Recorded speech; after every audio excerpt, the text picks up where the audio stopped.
Hello everyone, welcome to study engine official YouTube channel. Polity के MCQ का जो एक सीरीज चल रही थी उसका ये दूसरा सेशन है। इस सेशन में भी हम जो भी पॉलिटी से इंपॉर्टेंट संबंधित क्वेश्चन है उनको करेंगे। आइए प्रारंभ करते हैं। पहला क्वेश्चन हमारा है, the idea of a constituent assembly of for India was put forward first time in 1934 by. 1934 में संविधान सभा की औपचारिक मांग किसके द्वारा की गई थी? आपके ऑप्शन क्या क्या हैं? बाल गंगाधर तिलक, महात्मा गांधी, एम.एन. रॉय और मोतीलाल नेहरू। तो जो इसका सही आंसर है वो आपका है ऑप्शन सी, एम.एन. रॉय। 1934 में एम.एन. रॉय द्वारा सर्वप्रथम संविधान सभा की औपचारिक मांग की गई थी। वही बात कर लेते हैं बाल गंगाधर तिलक द्वारा, तो इन्होंने 1895 में स्वराज विधेयक के माध्यम से संविधान सभा की मांग की थी। 1922 में महात्मा गांधी ने एक लेख में कहा था कि जो संविधान है वो भारतीयों की इच्छा के अनुसार होना चाहिए। वही बात करने मोतीलाल नेहरू की, तो मोतीलाल नेहरू जी ने 1928 में नेहरू रिपोर्ट प्रस्तुत की थी जिसमें संविधान सभा की बात की गई थी। लेकिन बात करें औपचारिक मांग की तो वो 1934 में एम.एन. रॉय द्वारा की गई थी। अगला क्वेश्चन देख लेते हैं। अगला क्वेश्चन हमारा है, the cabinet mission arrived in Delhi on 24 March 1946। Who was the head of this mission? 24 मार्च 1946 को दिल्ली में कैबिनेट मिशन आया। कैबिनेट मिशन आया किस लिए था? ये आया था आपका संविधान सभा का गठन करने के लिए। तो पूछ रहा है इसके अध्यक्ष कौन थे? ऑप्शन क्या क्या हैं? Stafford Cripps, sir Pethick Lawrence, AB Alexander और जॉन साइमन। तो जो इसका सही आंसर है वो आपका है सर पैथिक लॉरेंस। 3 सदस्यों की एक टीम आई थी कैबिनेट मिशन के नाम से, जिसमें सर पैथिक लॉरेंस इसके अध्यक्ष थे और जो 2 अन्य सदस्य थे वो थे स्टेफर्ड क्रिप्स और एबी अलेक्जेंडर। अगला क्वेश्चन देख लेते हैं। अगला क्वेश्चन हमारा है, what was the total strength of the constituent assembly in 1946? 1946 में जब संविधान सभा गठित हुई तो उसमें सदस्यों की कुल संख्या कितनी थी? आपके ऑप्शन हैं, ए ऑप्शन 292 यानी 292, बी ऑप्शन 296, सी ऑप्शन 389 और डी ऑप्शन 412। तो जो इसका सही आंसर है वो आपका है ऑप्शन सी, 389। जब हमारी संविधान सभा गठित हुई उस समय सदस्यों की जो संख्या थी वो 389 थी। 389 किस प्रकार थी? आपके 292 सदस्य जो आए थे वो आपके आए थे ब्रिटिश आधिपत्य क्षेत्रों से, जिनमें ब्रिटिशर्स का कब्जा होता था। वहीं आपके 4 सदस्य जो आए थे वो आपके कहाँ से आए थे? कमिश्नरी प्रांत से आए थे। और 93 जो सीटें थी वो आपकी किसकी थी? देसी रियासतों की। तो जो टोटल स्ट्रेंथ थी इनको मिलाकर वो थी 389। आगे बात कर लेते हैं अगले क्वेश्चन की। अगला क्वेश्चन हमारा है, which of the following was not a member of the constituent assembly? इनमें से कौन संविधान सभा के सदस्य नहीं थे? आपका ऑप्शन पहला है डॉक्टर राजेंद्र प्रसाद, option B Mahatma Gandhi, option C जिन्ना मोहम्मद अली जिन्ना और ऑप्शन डी आपका है बोथ बी एंड सी। तो जो इसका सही आंसर है वो आपका है बोथ बी एंड सी, यानी महात्मा गांधी और मोहम्मद अली जिन्ना दोनों जो है वो संविधान सभा के सदस्य नहीं थे। वहीं बात करें आपके डॉक्टर राजेंद्र प्रसाद की तो ये आपके क्या थे? संविधान सभा के अध्यक्ष थे। आगे क्वेश्चन में बात कर लेते हैं। अगला क्वेश्चन देखते हैं। अगला क्वेश्चन हमारा है, the constituent assembly was elected in July 1946 to form the Indian constitution. On which date was it first meeting? जुलाई 1946 में जो संविधान सभा के इलेक्शन करा लिए गए थे। तो कह रहा है कि जब संविधान बनाने के लिए संविधान सभा का इलेक्शन हो गया था जुलाई 1946 में, तो इसकी पहली बैठक कब हुई? ऑप्शन क्या क्या है? ऑप्शन पहला है 9 दिसंबर 1946, ऑप्शन दूसरा 11 दिसंबर 1946, ऑप्शन तीसरा है 13 दिसंबर 1946 और चौथा ऑप्शन है आपका 22 जनवरी 1947। तो जो इसका सही आंसर है, जो पहली बैठक हुई वो ही थी आपकी 9 दिसंबर 1946। 9 दिसंबर 1946 को पहली बैठक हुई थी और इसमें कोई बहुत महत्वपूर्ण कार्य नहीं हुए थे। पहले एक अस्थायी अध्यक्ष बनाए गए थे डॉक्टर सच्चिदानंद सिन्हा। दूसरी बैठक जब आपकी हुई 11 दिसंबर 1946 को, तो आपके जो अध्यक्ष बनाए गए, स्थायी अध्यक्ष, वो बनाए गए डॉक्टर राजेंद्र प्रसाद। वहीं बात कर लें 13 दिसंबर 1946 की, तो आपका उद्देश्य प्रस्ताव आया, किसके द्वारा लाया गया आगे हम क्वेश्चन करेंगे तो उसमें आपको मिलेगा। और 22 जुलाई को यही उद्देश्य प्रस्ताव संविधान सभा द्वारा एक्सेप्ट कर लिया गया। अगला क्वेश्चन देखते हैं।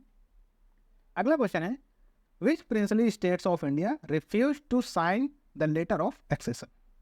ठीक है, तो 1947 में जब माउंटबेटन योजना आई तो उसमें कहा गया कि जो भी देसी रियासतें हैं स्वतंत्र रहना चाहती हैं वो स्वतंत्र रहें, और जो भारत में मिलना चाहती हैं वो भारत में मिल जाए। तो ये कुछ देसी रियासतों के नाम जैसे दिए हुए हैं, जैसे पहला ऑप्शन आपका कश्मीर है, दूसरा आपका हैदराबाद है, तीसरा जूनागढ़ है, और एक ऑप्शन आपका है ऑल ऑफ द अबव। तो इनमें से कौन कौन सी ऐसी आपकी देसी रियासतें थी जो भारत में मिलने के लिए तैयार नहीं थी? तो जो इसका सही आंसर होगा वो आपका होगा डी, यानी ऑल ऑफ द अबव। ये तीनों ऐसी देसी रियासतें थी जो भारत में मिलने के लिए तैयार नहीं थी, लेकिन बाद में जो हमारे लौह पुरुष सरदार वल्लभ भाई पटेल थे उनके प्रयासों के द्वारा ये तीनों जो देसी रियासतें थी ये भारत में मिल गई। बात करें कैसे कैसे मिली है, जैसे बात कर लेते हैं कश्मीर की, तो कश्मीर मिली आपकी विलय पत्र पर हस्ताक्षर के द्वारा, विलय पत्र पर हस्ताक्षर के द्वारा। वहीं हैदराबाद की बात करें तो हैदराबाद के लिए क्या चलाया गया, ऑपरेशन पोलो, एक पुलिस कार्यवाही हुई जिसके तहत हैदराबाद को भारत में मिलाया गया। और जूनागढ़ में जनमत संग्रह कराया गया,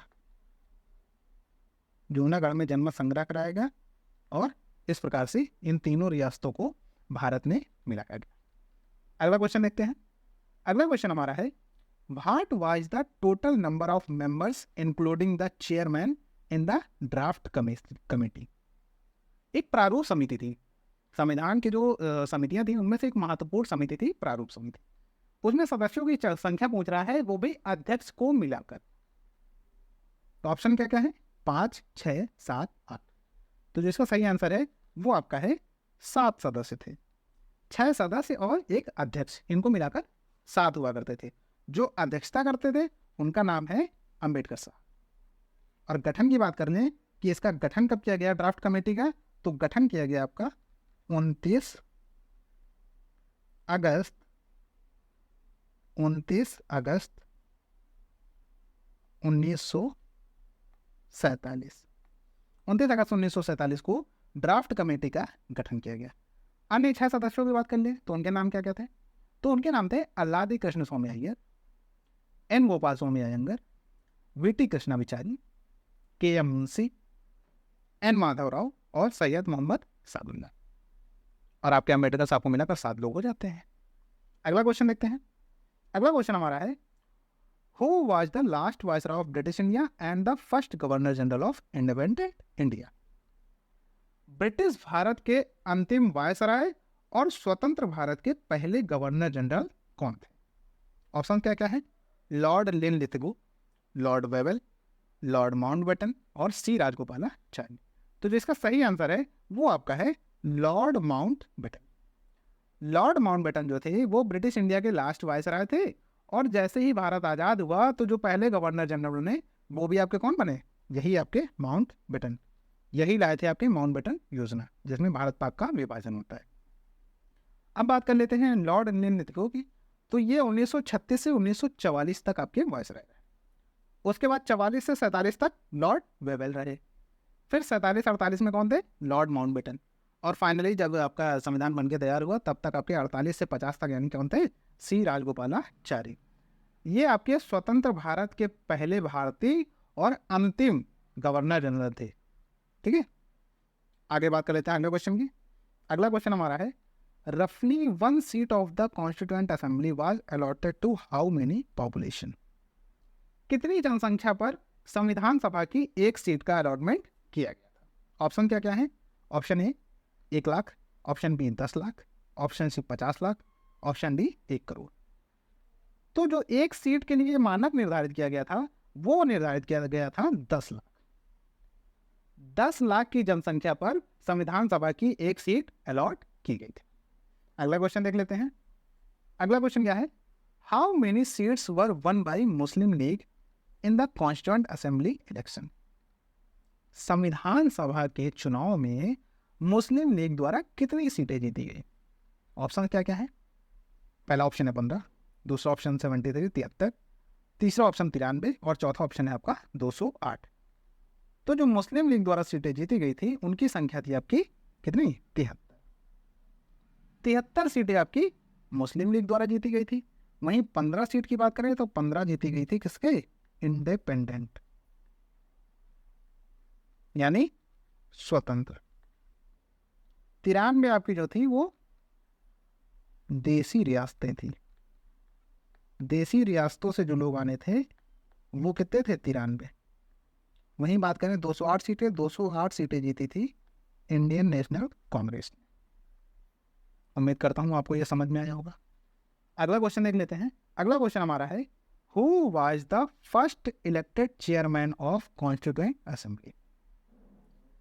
संविधान सभा के पहले चुने गए अध्यक्ष कौन थे? ऑप्शन क्या क्या हैं?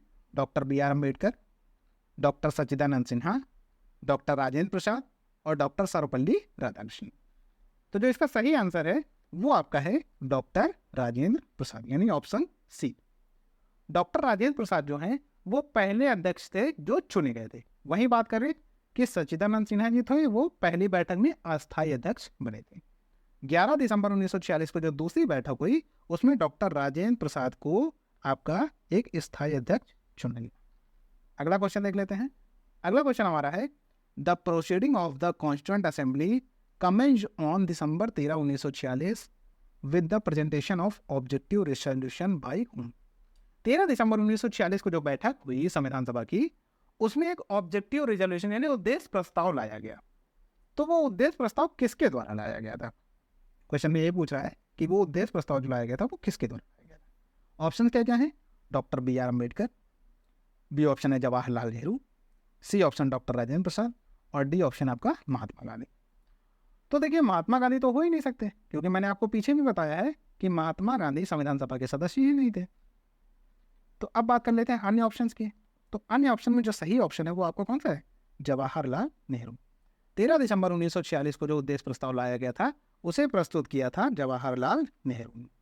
बाद में 22 जनवरी 1947 को इसे संविधान सभा द्वारा एक्सेप्ट कर लिया गया और इसकी जो भाषा थी उस समय की वो हमारी प्रियम्बल में आज भी लिखी हुई है। ठीक है, तो ये जो उद्देश्य प्रस्ताव था ये हमारा बाद में कन्वर्ट होकर क्या हो गया? प्रियम्बल हो गया।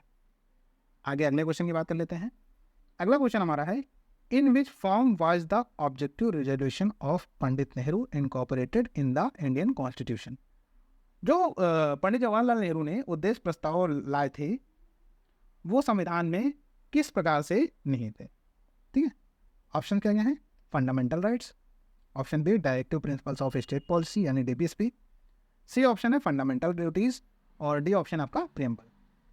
तो जो इसका सही आंसर है वो आपका है, मैंने लास्ट क्वेश्चन में भी आपको बता दिया है, डी यानी कि प्रियम्बल। प्रस्तावना जो आज हमारी है वही कहीं ना कहीं जो उद्देश्य प्रस्ताव लाया गया था उसको आपको कन्वर्ट करके प्रस्तावना के रूप में रखा गया है।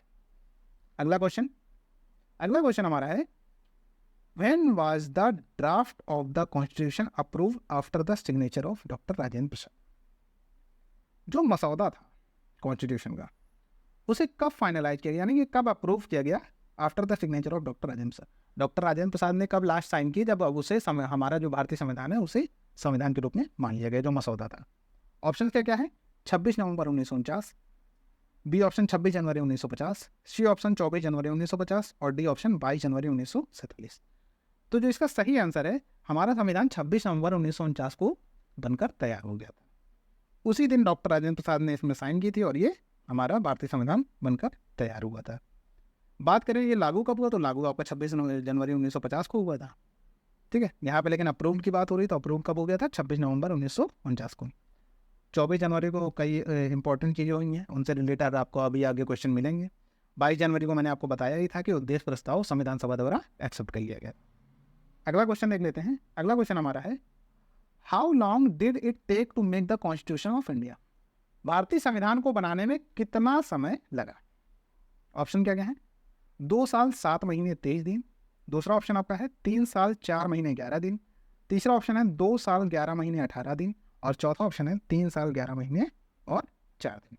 तो जो इसका सही आंसर है वो आपका है 2 साल 11 महीने और 18 दिन। हमारे भारतीय संविधान को बनाने में 2 साल 11 महीने और 18 दिन का समय लगा था। अगला देख लेते हैं क्वेश्चन हमारा क्या है। अगला क्वेश्चन हमारा है, ऑन जुलाई 22, 1947 यानी 22 जुलाई 1947 को the tricolour was adopted as the national flag. 22 जुलाई 1947 को जो तिरंगा था उसे हमारा नेशनल फ्लैग के रूप में एक्सेप्ट किया गया। When was the national anthem and national song adopted? तो पूछ रहा है कि राष्ट्रगान और राष्ट्रीय गीत कब हमारे जो है एक्सेप्ट किए गए यानी अडॉप्टेड किए गए। तो जो उसका इसका सही ऑप्शन है, देख लेते हैं क्या ऑप्शन है, 26 जनवरी 1950। ऑप्शन बी है 24 जनवरी 1950, ऑप्शन सी 26 नवंबर 1949 और ऑप्शन डी है 21 मई 1949। तो जो इसका सही आंसर है वो आपका है 24 जनवरी 1950। 24 जनवरी 1950 को जो बैठक हुई संविधान सभा की, उसमें हमारा नेशनल एंथम और नेशनल सॉन्ग दोनों अडॉप्ट किए गए। वही बात करें जब संविधान लागू होने की बात है तो वो 26 जनवरी 1950 को हुआ था। कंप्लीट कब हो गया था? 26 नवंबर 1949 को। 21 मई तो कोई डेट नहीं है, लेकिन जो 1949 की बात कर रहा है, 1949 में भारत ने अपनी जो सदस्यता दर्ज कराई थी कॉमनवेल्थ में। कॉमनवेल्थ कंट्री जो हैं उनमें सदस्यता आपकी 1949 में भारत ने दर्ज कराई थी राष्ट्रमंडल में। आप देखते हैं राष्ट्रमंडल खेल भी होते हैं, कॉमनवेल्थ गेम्स, तो उन्हीं से रिलेटेड है ये। तो 1949 में कॉमनवेल्थ में सदस्यता भारत ने दर्ज कराई। अगला क्वेश्चन देख लेते हैं। अगला क्वेश्चन हमारा है which of the following country doesn't have a written constitution. इनमें से किस देश का लिखित संविधान नहीं? ऑप्शन क्या क्या है? ऑप्शन आपके हैं यूनाइटेड किंगडम, बी ऑप्शन है इंडिया, सी ऑप्शन ऑस्ट्रेलिया और डी ऑप्शन आपका है यूनाइटेड स्टेट ऑफ अमेरिका। तो जो लिखित संविधान नहीं है वो आपका किसका नहीं है? यूनाइटेड किंगडम का नहीं। वहीं बात करें भारत की, तो भारत का सबसे बड़ा वृहद और लिखित संविधान है। ऑस्ट्रेलिया का भी लिखित है। और बात करें यूएसए की, तो यूएसए के संविधान में कितने अनुच्छेद हैं? मात्र 7 अनुच्छेद हैं। उन्हीं में आपका अमेंडमेंट होता रहता है। अगला क्वेश्चन देख लेते हैं। अगला क्वेश्चन हमारा है from where have the fundamental duties been borrowed in the Indian constitution. भारतीय संविधान में जो फंडामेंटल ड्यूटीज यानी कि मौलिक कर्तव्य हैं, ठीक है, मूल कर्तव्य जो हमारे हैं, वो कहाँ के संविधान से लिए गए हैं? ऑप्शन क्या क्या है? ऑप्शन ए है रशिया, जिसे पहले सोवियत संघ के नाम से भी जाना जाता है, देखिए आगे लिखा भी है former Soviet Union. Option B आपका है साउथ अफ्रीका, ऑप्शन सी आपका है ऑस्ट्रेलिया, ऑप्शन डी आपका है यूनाइटेड स्टेट ऑफ अमेरिका। तो जिसका सही आंसर है वो है आपका ऑप्शन ए। ये जो आपके मौलिक कर्तव्य लिए गए हैं ये रसिया के संविधान से लिए गए हैं। वही बात करें साउथ अफ्रीका के संविधान से क्या लिया गया है, तो जो संविधान में संशोधन होता है, अमेंडमेंट जो होते हैं, वो कहाँ से लिए गए हैं? साउथ अफ्रीका के संविधान से। बात करें ऑस्ट्रेलिया के संविधान से, तो ऑस्ट्रेलिया के संविधान से जो हमारी राज्यसभा और लोकसभा है, इनके जो ज्वाइंट सिटिंग होती है यानी कि साथ में जो बैठक होती है, उसका प्रावधान ऑस्ट्रेलिया से लिया गया है। दूसरी बात करें जो सूचियाँ होती हैं, इससे पहले मैंने सेशन जो कराया था उसमें 3 प्रकार की सूचियाँ बताई थी आपको, संघ सूची, राज्य सूची और समवर्ती सूची। जो समवर्ती सूची का विषय लिया गया है वो ऑस्ट्रेलिया के संविधान से लिया गया। अब बात कर लेते हैं कि अमेरिका के संविधान से क्या लिया गया है। तो अमेरिका के संविधान से सबसे इंपॉर्टेंट होता है यहाँ पे देखिए फंडामेंटल ड्यूटीज़ की बात हुई, तो वो तो रशिया से लिए गई हैं। लेकिन बात करें अगर फंडामेंटल राइट्स की, मौलिक अधिकार की, तो वो कहाँ से लिए गए हैं? वो लिए गए हैं आपके अमेरिका के संविधान से। पोस्ट ऑफ वीपी यानी वाइस प्रेसिडेंट की पोस्ट जो है वो भी कहाँ से ली गई है? अमेरिका के संविधान से। महाभियोग की प्रक्रिया आपने सुनी होगी, सुप्रीम कोर्ट के जो जज होते हैं, मुख्य जज होते हैं और आपके राष्ट्रपति होते हैं, इनमें महाभियोग की प्रक्रिया चलाई जाती है। जब भी ये कदाचार करते हैं, संविधान का अपमान करते हैं, तो इन पर जो है महाभियोग की प्रक्रिया चलाई जाती है। ये भी कहाँ से ली गई है? ये भी अमेरिका के संविधान से ली गई है। आशा करता हूँ अच्छे से समझ में आया होगा। अगला क्वेश्चन देखते हैं। अगला क्वेश्चन हमारा है the idea of the preamble has been borrowed in the Indian constitution from the constitution of. जो हमारी प्रेम्बल है यानी प्रस्तावना है, ये हमारे भारतीय संविधान में कहाँ के संविधान से ली गई है? पहले तो आपको मैंने बताया कि उद्देश्य प्रस्ताव जो है वो प्रस्तावना के रूप में आया है, लेकिन जो आइडिया लिया गया है वो कहाँ के संविधान से लिया गया है? वो आपका लिया गया है, देखिए ऑप्शन देख लेते हैं क्या क्या है। आयरलैंड, यूएसए, ऑस्ट्रेलिया और जर्मनी। तो जो आपका प्रेम्बल का जो पार्ट है, ठीक है, ये जो लिया गया है ये कहाँ से बोरोड किया गया है? ये आपका बोरोड किया गया है कहाँ से? यूएसए से, यानी कि यूनाइटेड स्टेट ऑफ अमेरिका। ठीक है, इसका जो सही आंसर है वो है यूएसए के संविधान से, जो हमारी प्रेम्बल है। वहीं बात करें लैंग्वेज की, जब बात करेंगे लैंग्वेज की कि प्रेम्बल की जो लैंग्वेज है वो कहाँ से ली गई है, तो वो ऑस्ट्रेलिया से ली गई है। लेकिन प्रेम्बल की बात करेंगे तो वो यूएसए के संविधान से ली गई है। अदर ऑप्शंस की बात कर लेते हैं, जैसे आयरलैंड की बात की, ठीक है, तो आयरलैंड से क्या लिया गया है? आयरलैंड से हमारे क्या लिए गए हैं? DPSP, directive principle of state policy, ये हमारे आयरलैंड के संविधान से लिए गए हैं। ऑस्ट्रेलिया से मैंने अभी आपको बताया ही है, ज्वाइंट सिटिंग और कॉन्करेंट लिस्ट यानी समवर्ती सूची। जर्मनी के संविधान से हमारे आपातकालीन उपबंध लिए गए हैं, इमरजेंसी प्रोविजंस। कभी इमरजेंसी आपसे कहे तो इमरजेंसी नहीं ली गई है, इमरजेंसी हमारी ली गई है भारत शासन अधिनियम 1935 से। लेकिन जो उसके उपबंध हैं उस समय इमरजेंसी में करना क्या क्या है, वो कहाँ से लिए गए, वो जर्मनी से लिए गए। अगला क्वेश्चन देख लेते हैं। अगला क्वेश्चन हमारा है the concept of fundamental rights, यानी कि मूल अधिकार की बात कर रहा है, as incorporated in the Indian constitution has been adopted from.